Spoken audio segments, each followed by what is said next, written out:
15 de marzo de 1944.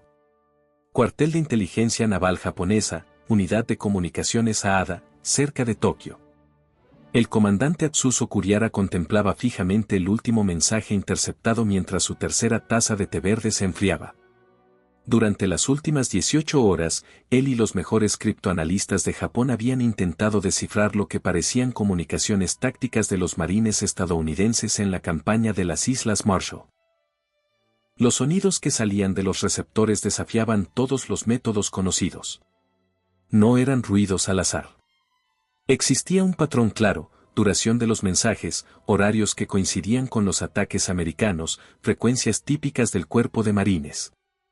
Sin embargo, la lengua en sí era totalmente impenetrable, distinta a cualquier idioma registrado en sus archivos.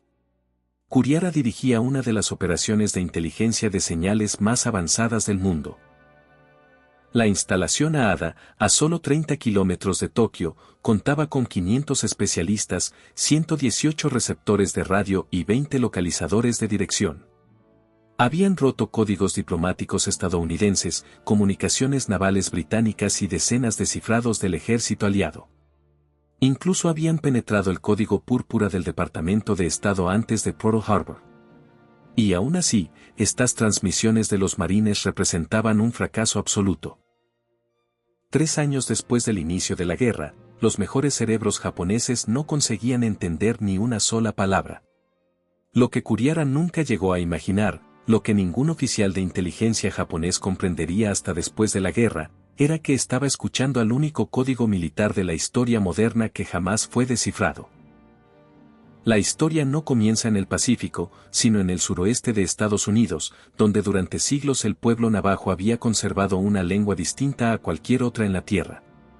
El Diné-Bizaad, la lengua navajo, pertenece a la familia atabascana y en 1940 la hablaban unas 170.000 personas, casi todas dentro de la reserva de 70.000 kilómetros cuadrados que se extiende por Arizona, Nuevo México, Utah y Colorado. Las características que desconcertarían a los criptoanalistas japoneses se habían desarrollado durante milenios. El navajo es una lengua centrada en el verbo, donde una acción se describe mediante combinaciones de prefijos que pueden llegar a millones.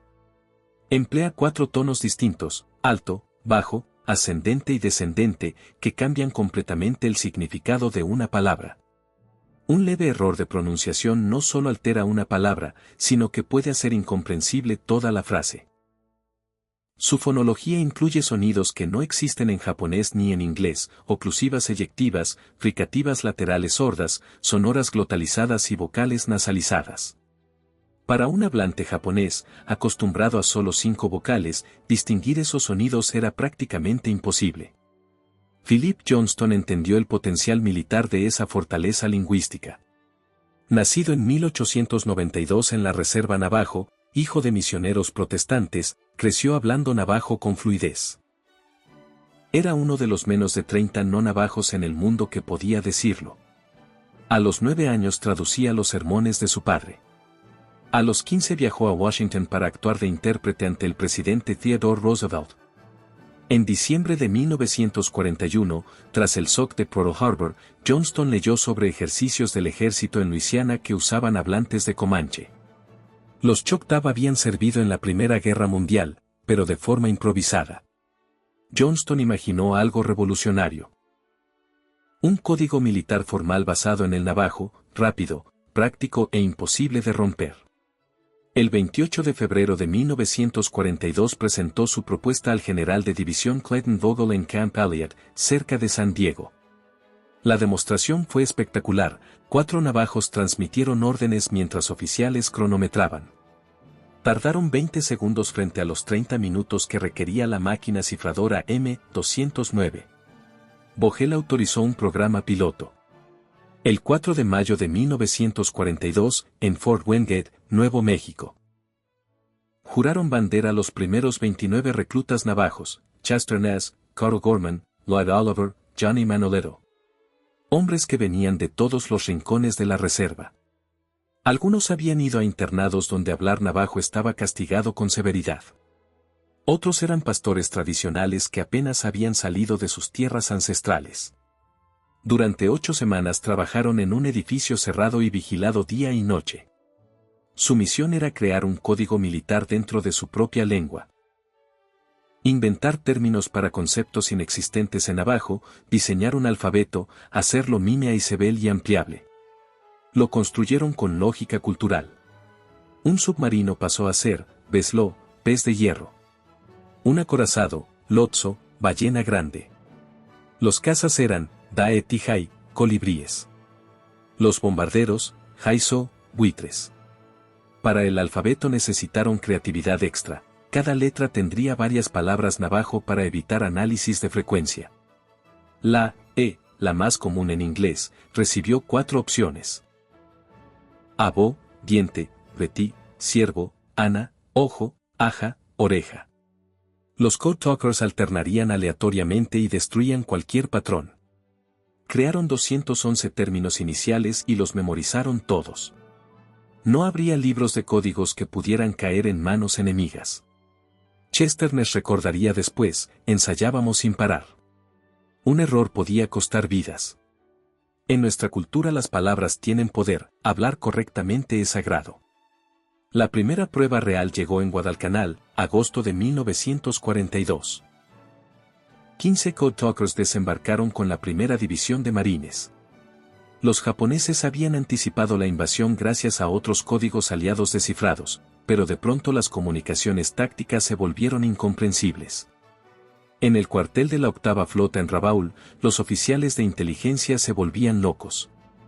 El teniente Kazuo Yamada, que había estudiado en Stanford, informó. Los sonidos tienen estructura de lengua, patrones constantes, pero no coinciden con inglés, francés, holandés, español, dialectos filipinos ni chinos. Es algo completamente extraño. La respuesta japonesa fue sistemática, asignaron a sus mejores criptoanalistas, grabaron cientos de horas en cilindros de cera, aplicaron todas las técnicas conocidas, consultaron lingüistas universitarios e incluso monjes budistas expertos en lenguas antiguas. Nada funcionó. El 8 de noviembre de 1942, Chester Nass transmitió coordenadas de artillería que destruyeron un nido de ametralladoras japonés. El mensaje de 14 segundos fue interceptado, y quedó como ruido sin sentido. Minutos después, los obuses americanos caían con precisión quirúrgica. El coronel Haruo Konuma escribió, los americanos han desplegado un código que frustra todos nuestros intentos. Ya no podemos prever sus movimientos. Combatimos a ciegas. Yoe Kiyomiya, un soldado navajo capturado en Bataan en abril de 1942, se convirtió en la gran esperanza japonesa. Hablaba navajo con fluidez, pero no tenía ni idea del código militar que se estaba creando.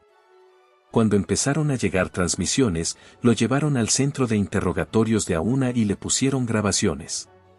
Kiyomiya oía palabras navajo, pero sin sentido. La tortuga ataca al pez de hierro, el colibrí lleva huevos. Al no poder traducir, lo acusaron de mentir. La tortura fue escalando durante meses, submarino, palizas, colgado de los brazos, desnudo en la nieve hasta que los pies se le congelaron al suelo, hambre hasta quedar en 40 kilos. Solo repetía la verdad, entendía las palabras, pero no su significado militar. Un informe japonés de mayo de 1943 reflejó la frustración, el prisionero parece nativo del idioma misterioso, pero no comprende los mensajes.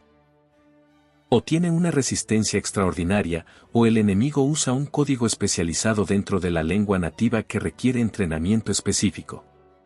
La segunda hipótesis era la correcta. Incluso un navajo fluido no entendía nada sin formación.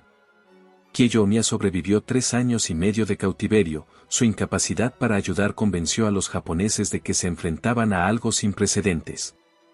Tras el éxito de Guadalcanal, la expansión fue inmediata. El general Alexander Van de Greve escribió: los comunicadores navajos han demostrado ser invaluables. Sus transmisiones son más rápidas que cualquier máquina y absolutamente seguras. Se creó una escuela formal de Code Talkers en Camp Pendleton. Al final de la guerra, entre 375 y 420 marines navajos habían servido en las 6 divisiones de marines. El entrenamiento era brutal, Practicaban en cabinas insonorizadas mientras les ponían sonidos de combate real, transmitían con máscaras antigás, corrían exhaustos. Thomas Begay, que se alistó con 15 años, recordaba, nos llevaron más allá de lo posible. De nuestra precisión dependían vidas. El código evolucionó constantemente. La bomba atómica fue, Gaji y así, huevo de metal. Los kamikazes, viento de muerte. Cada nuevo término era lógico para un navajo y absurdo para cualquiera más. En la campaña del Pacífico Central se vio la importancia estratégica. En Taraba, noviembre de 1943, 6 Code Talkers mantuvieron las comunicaciones durante 76 horas de combate feroz. Joy Dolodor transmitió sin descanso durante 48 horas coordinando fuego naval bajo bombardeo constante. En Saipán, 24 Code Talkers trabajaron sin parar. En Peleliu, Jemiken envió 40 mensajes perfectos bajo fuego directo tras perder a su compañero. El momento cumbre fue Iwo Jime.